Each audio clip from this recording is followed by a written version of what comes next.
조명이 켜지기 10초 전 스튜디오는 믿기지 않을 만큼 조용했습니다. 예능 녹화장이라면 을의 웃음소리와 농담이 먼저 떠돌아야 하는데 그날은 달랐습니다. 사람들은 웃지 않았고 웃으려는 표정조차 준비하지 못했습니다. 카메라 감독은 삼각대 손잡이를 다시 한번 조여주었고 음향 스태프는 마이크 게인을 낮췄다가 올렸다가를 반복했습니다. 누군가의 목젖이 꿀꺽 넘어가는 소리까지 들릴 정도로 공기는 얇은 유리처럼 팽팽하게 긴장되어 있었습니다. 왜냐고요? 오늘의 게스트, 무대 위에서는 장난기 어린 미소로 관객의 마음을 쥐락펴락하던 가수 손비나가 가족 이야기를 하겠다고 했기 때문입니다. 그 말 한마디가 스튜디오의 온도를 서서히 빼앗고 있었습니다. 그리고 제작진이 가장 두려워했던 건 따로 있었습니다. 그가 준비해온 첫 문장이 사람들의 상식을 한순간에 무너뜨릴지도 모른다는 예감. 웃음이 아니라 침묵으로 시작되는 고백은 대개 누군가의 인생을 갈라놓는 칼날이 되니까요. 녹화가 시작되자 진행자는 평소처럼 가볍게 운을 띄우려 했습니다. 요즘 바쁘시죠? 무대도 많고요. 하지만 손비나는 고개를 끄덕이기만 했습니다. 웃지도 않았고 익숙한 리액션도 없었습니다. 시청자들이 사랑하던 그 장난기, 무대에서 살짝 던지던 농담 같은 미소가 그날은 어디에도 없었습니다. 그는 한 번 숨을 들이마셨고 마치 자신의 심장 박동을 들키지 않으려는 사람처럼 목소리를 낮췄습니다. 오늘은 꼭 말하고 싶은 게 있어요. 그 순간 진행자의 손끝이 멈췄고 스튜디오의 조명은 아직 켜지지도 않았는데 사람들의 눈빛은 이미 흔들리기 시작했습니다. 그 말은 토크가 아니었습니다.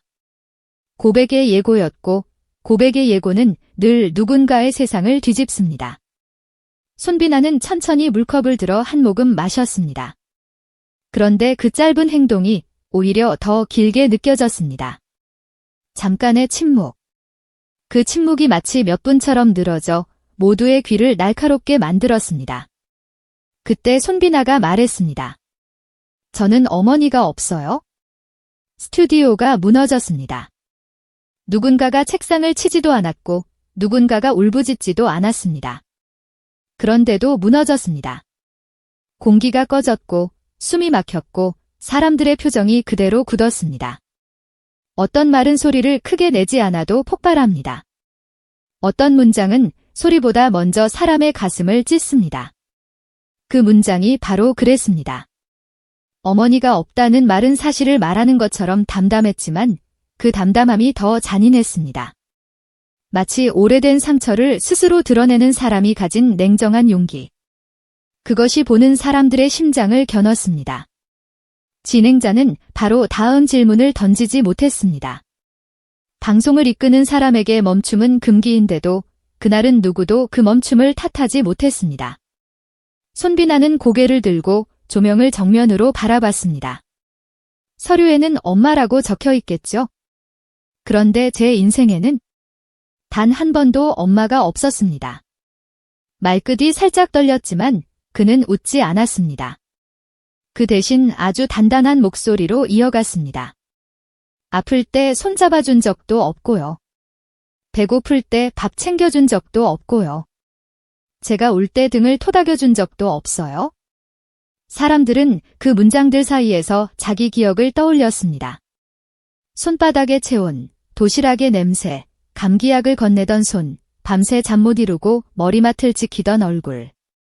누군가에겐 당연한 장면들이 누군가에겐 평생 한 번도 오지 않은 장면이라는 사실이 그제야 또렷해졌습니다. 그래서 스튜디오는 더 조용해졌습니다. 소리가 사라지면 감정이 더 크게 들리니까요. 그런데 이 고백이 비극에서 끝났다면 사람들은 그저 충격으로 소비하고 말았을 겁니다. 진짜 폭풍은 그 다음에 왔습니다. 손비나는 아주 짧게 숨을 쉬더니 마치 칼을 뽑아 들 듯 말했습니다.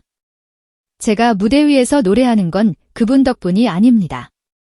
그 한마디는 누군가의 기대를 완전히 끊어버렸습니다. 그리고 이어진 문장. 저를 여기까지 데려온 건 아버지예요. 그 순간 누군가는 눈을 감았습니다. 누군가는 입술을 깨물었습니다. 누군가는 손등으로 눈가를 훔쳤습니다. 아버지라는 단어가 그렇게 크게 울린 적이 있었나요? 보통은 엄마가 위로의 얼굴이고 아빠는 책임의 그림자라고들 말합니다. 그런데 손비나는 그 틀 자체를 뒤집었습니다. 가족을 피로 정의하는 말들을, 서류로 관계를 강요하는 말들을 세상에서 가장 밝은 조명 아래에서 조용히 부숴버렸습니다. 제게 가족은 아버지 한 사람뿐이에요. 피가 아니라 시간이요. 시간. 그 단어는 이상할 정도로 무거웠습니다. 손비나의 입에서 나온 시간은 달력의 시간이 아니라 버틴 시간, 견딘 시간, 굶어도 지킨 시간, 울어도 버틴 시간, 포기하려는 순간마다 잡아당긴 시간. 그 시간의 이름이 아버지라는 걸 사람들은 그제야 이해했습니다. 그는 이야기했습니다. 새벽부터 밤까지 시장 근처 허름한 가게를 지키던 아버지. 난방이 잘 안 되는 방에서 전기포트를 켜고라면 하나를 끓여주던 손 조금만 버티자. 아빠가 지켜줄게. 그 말 하나로 차가운 방이 잠깐이라도 따뜻해지던 순간들. 무엇보다 더 잔인했던 건 그 모든 시간을 통틀어 전마라는 존재는 단 한 번도 등장하지 않았다는 사실이었습니다. 그래서 손비나는 전마라는 단어를 신성시하는 세상에게 말하는 듯 했습니다. 그 말, 그렇게 쉽게 하지 마세요. 엄마는 엄마지, 같은 말로 내 인생을 지우지 마세요. 그리고 스튜디오는 다시 한번 흔들렸습니다. 왜냐하면 손비나가 꺼낸 이야기는 과거가 아니라 현재였기 때문입니다. 그는 말했습니다. 유명해진 뒤 갑자기 나타난 낯선 번호들. 나 친엄마예요. 아들이 효도해야죠. 왜 숨겨요? 그 말들이 얼마나 뻔뻔한지, 얼마나 치사한지, 그 말 안에 얼마나 많은 협박과 계산이 섞여 있는지 손비나는 숨기지 않았습니다. 그 사람은 연락만 한 게 아니었습니다. 주변으로 파고들고 관계자에게 다가가고 팬들이 모이는 곳 근처까지 얼씬거리며 진짜 엄마라는 말을 퍼뜨렸습니다. 그 말의 목적은 하나였을 겁니다. 세상의 시선을 빌려 손비나를 압박하고 아버지를 흔들고 결국 자신의 자리를 억지로 만들려는 것. 그런데 그 과정에서 가장 크게 무너진 사람은 손비나가 아니라 아버지였습니다. 손비나는 그 장면을 떠올리듯 잠시 말을 멈췄습니다. 아버지가 그날 집에 와서 불도 안 켜고 소파에 앉아 계셨어요. 평소엔 별일 아니다라며 웃어넘기던 사람. 세상에 굽실거리지 않던 사람. 그 사람이 고개를 떨군 채 숨만 쉬고 있었다는 사실. 그 침묵이 바로 아들의 가슴을 찢었습니다. 아버지가 말없이 무너지는 모습은 아들이 처음 보는 패배였을지도 모릅니다. 그 순간 손비나는 깨달았던 겁니다. 이대로 침묵하면 세상은 소문을 진실로 만들고 진실을 소문으로 만들 것이라고. 그래서 그는 결심했습니다. 상처를 들추더라도 욕을 먹더라도 자신의 입으로 말하겠다고. 무엇보다 아버지를 지키겠다고. 그리고 마침내 방송의 절정이 왔습니다. 진행자가 조심스럽게 물었습니다. 그럼 비나 씨에게 아버지는 어떤 분인가요?